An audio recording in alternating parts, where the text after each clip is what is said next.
यह कहानी अमन दुवंशी नाम के एक लड़के की है। अमन मूल रूप से नागपुर के मनकापुर का रहने वाला था। अमन की उम्र अभी यही कोई 20 साल थी। फिलहाल यह शिलंग के कॉलेज से होटल मैनेजमेंट की पढ़ाई कर रहा था। इस दौर के बाकी युवकों की तरह ही अमन भी पल एक्टिव रहता था। बात जून 2025 की है। अमन के कॉलेज में छुट्टी हो जाती है। छुट्टी बिताने के लिए वह अपने घर नागपुर चला जाता है। यहाँ आकर वह दोस्तों के साथ मजे से अपनी छुट्टी बिताने लगता है। 14 जून 2025 को भी रोज की तरह अमन घर से यह कहते हुए निकलता है कि दोस्तों के साथ घूमने जा रहा है। परिवार वाले भी निश्चिंत हो जाते हैं और अपने अपने कामों में लगे रहते हैं। अब रात के लगभग 10 बजे थे। अक्सर 10 बजे तक तो अमन घूमकर वापस आ ही जाता था, लेकिन आज वह अब तक वापस नहीं गया था। घर वाले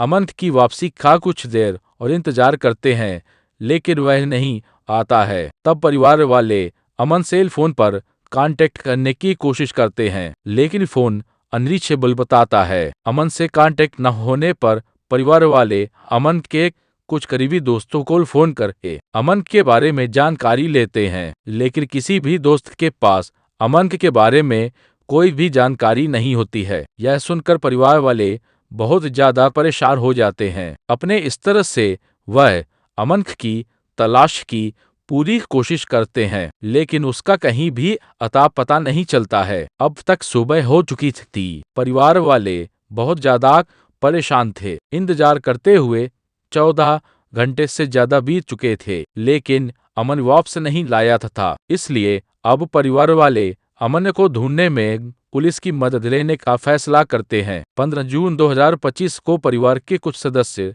नागपुर के ही मनकापुर पुलिस स्टेशन में जाकर अमन के गायब होने की शिकायत दर्ज करवाते हैं। अभी परिवार वाले थाने में अपनी शिकायत दर्ज करवा ही रहे थे कि एक अनजान युवक मनकापुर पुलिस स्टेशन के बाहर जाकर वहां मौजूद कांस्टेबल से बात करने लगता है। वह युवक कांस्टेबल को ऐसी बात बताता है जिसे सुनकर कांस्टेबल शॉक्ड रह जाता है। दरअसल वह युवक बताता है कि पास के जंगल में कुछ बदमाश लोगों ने एक युवक की हत्या पिछली रात कर दी है और इस हत्या के आरोप में मुख्य आरोपी उसे फंसाना चाहता है। युवक द्वारा कही गई बातों के बारे में तुरंत कांस्टेबल थाने में मौजूद दूसरे अधिकारियों को बताता है और जल्दी ही एक टीम युवक द्वारा बताई गई लोकेशन की तरफ निकल जाती है। कांस्टेबल को सूचना देने वाले युवक ने जो हुलिया मारे गए युवक का बताया था वह अमन के परिवार वालों द्वारा दिए गए हुलिये से काफी मैच हो रहा था। इसलिए परिवार के सदस्यों को भी पुलिस वाले अपने साथ लेकर घटना स्थल की तरफ जाते हैं।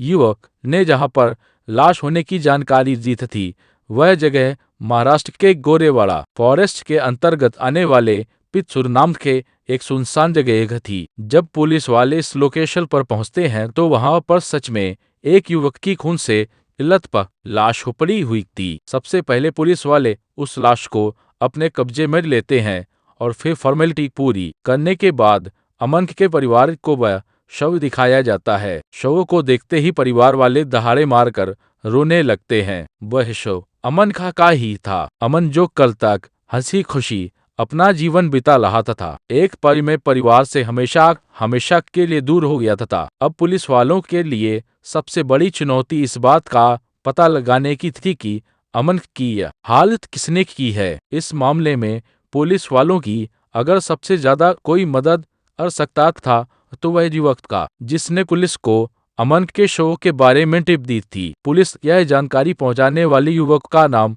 अभिषेक राजेश कटारिया था, जिसकी उम्र लगभग 20 साल थी। आधिकारिक रूप से अभिषेक कटारिया को पुलिस द्वारा हिरासत में ले लिया जाता है और पूछताछ शुरू की जाती है। इस पूछताछ में अभिषेक कटारिया बताता है कि उसने हत्या नहीं की है, बल्कि किसी और के कहने पर वह अमन को किडनैप करने में शामिल था। राजेश अपने बयान में 18 साल के लकी सुनील मिलेवर नाम के एक युवक को अमन की अपहरण से लेकर हत्या तक का मास्टरमाइंड बताता है। इसके अलावा इस कांड में 18 साल के सुलभ ठाकुर तथा एक और 17 साल के युवक का नाम भी सामने आता है। पुलिस वाले पहले तो अमन के शव को पोस्टमार्टम के लिए भेजते हैं। दूसरी तरफ अभिषेक कटारिया को हिरासत में रखते हुए पुलिस वाले उन तीनों की तलाश में भीड़ कर जाते हैं जिसका नाम अभिषेक ने लिया था। कुछ ही घंटों की मेहनत के बल पर पुलिस वाले उन तीनों को भी हिरासत में ले लेते हैं।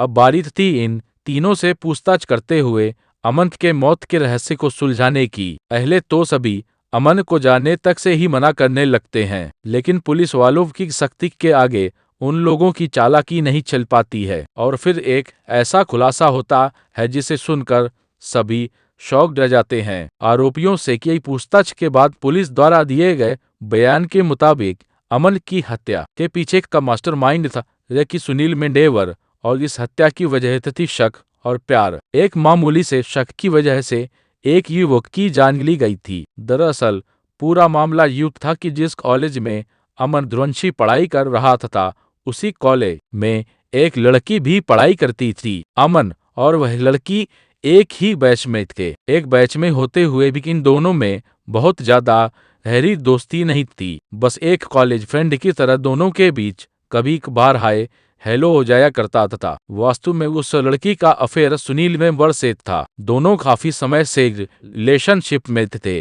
दोनों की काफी बातचीत भी हुआ करती थी। इन दोनों का रिश्ता ठीक ठाक चल रहा था, लेकिन एक समय बाद इसी बात को लेकर इन दोनों का ब्रेकअप हो जाता है। लड़की ही सुनील मेंबर से अलग हो जाती है। जब दोनों रिलेशनशिप में थे तब बातचीत के दौरान अक्सर लड़की अमन ध्रुवंशी का जिक्र सुनील से किया करती थी। ब्रेकअप के बाद सुनील को लगने लगता है कि कहीं ना कहीं इस ब्रेकअप के पीछे ध्रुवंशी का ही हाथ है। अब यह बात सुनील के दिलो दिमाग में बैठ जाती है कि अमन ने ही उसका ब्रेकअप करवाया है और अब वह उसकी एक्स के साथ रिलेशनशिप में है। सुनील इसे अपनी हाल के तौर पर देखता गए और मन ही मन अमन को सबक सिखाने का फैसला करता है।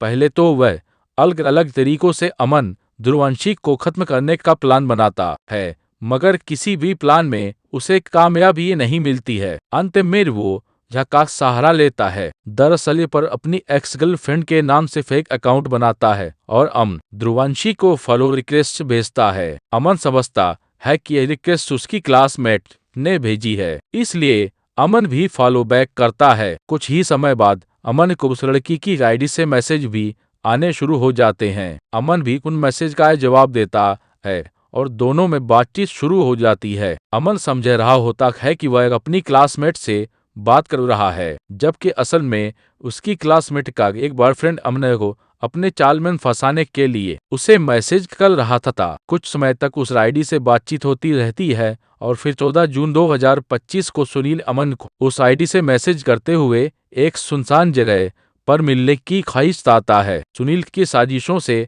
अनजान अमन मैसेज की बातों में आकर मिलने के लिए रेडी हो जाता है। मैसेज पर ही अमन को बताया जाता है कि तुम्हें गोरेवाड़ा फॉरेस्ट के खास लोकेशन पर आना है ताकि हम दोनों आराम से मिलकर बातें कर सकें। इसी के बाद अपने परिवार वालों से यह कहते हुए अमन चला जाता है कि वह अपने दोस्तों से मिलने जा रहा है। घर से निकलकर वह सीधे गोरेवाड़ा फॉरेस्ट चला जाता है। बताई गए लोकेशन पर पहुंचकर वह अपने दोस्त के आने का इंतजार करने लगता है, मगर वहां पर लड़की की बजाय 3 लड़के पहुंचते हैं और अमन पर हमला करते हुए उसे किडनैप कर लेते हैं। यह किडनैपर कोई और नहीं बल्कि अभिषेक, सुलभ ठाकुर और एक 17 साल का नाबालिग लड़का था। तीनों अमन को वहां से जंगल में और अंदर ले जाते हुए पिटीसोर नाम की सुनसान जगह पर ले जाते हैं। यहाँ पहले से ही सुनील चाकुओं के साथ इंतजार कर रहा था। अमन को देखते ही वह आपे से बाहर हो जाता है और चिल्लाते हुए कहता है, तू हमारे बीच आया, तेरे कारण वो मुझसे दूर हुई। और फिर बड़े ही बेदर्दी से अमन पर सुनील चाकू से ताबड़तोड़ हमले करना शुरू कर देता है। अमन बदमाशों से बचने की भरपूर कोशिश करता है, मगर इचारों की पकड़ से वह नहीं बच पाता है और जमीन पर गिर पड़ता है। सुनील तब तक चाकू से हमले करना जारी रखता है जब तक उसे अमन की मौत का यकीन नहीं हो जाता है। अमन की मौत के बाद तीनों अमन की लाश को वहीं पर छोड़ते हुए जंगल से बाहर निकलकर अपने अपने घरों में चले जाते हैं। सुनील समेत बाकी आरोपियों को लगता है कि अब उनका गुनाह कभी नहीं पकड़ा जाएगा। लेकिन उनका ही साथी अभिषेक राजेश हटारिया बहुत ज्यादा डर जाता है। उसे डर लगने लगता है कि कहीं इस हत्या का पूरा इल्जाम उसी के सर पर ना आ जाए। इसलिए वह अगली सुबह स्थानीय पुलिस स्टेशन में जाकर जंगल में लाश पड़े होने की जानकारी देता है। कुछ रिपोर्ट्स के मुताबिक अभिषेक को अपने किए पर बहुत ज्यादा पछतावा होने लगता है।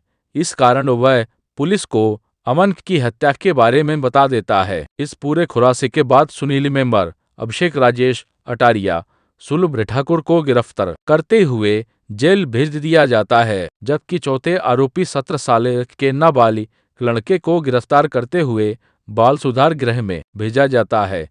इस नाबालिग आरोपी पर पहले से भी कुछ संगीन धाराओं के तहत मामले दर्ज थे। मुख्य आरोपी सुनील को अपना हथियार बनाते हुए अमन गोवंशी को अपना शिकार बनाया। इस कारण यह न्यूज़ मीडिया में सुर्खियां बटोरने में कामयाब रही थी। इस केस की मौजूदा स्थिति की बात करें तो फिलहाल सभी आरोपी सलाखों के पीछे ही हैं। पुलिस की इन्वेस्टिगेशन अभी भी जारी है। कई अहम सबूत जुटाए जा रहे हैं जिसके आधार पर आरोपियों का गुनाह साबित किया जा सके और इन्हें कड़ी से कड़ी सजा दिलवाई जा सके।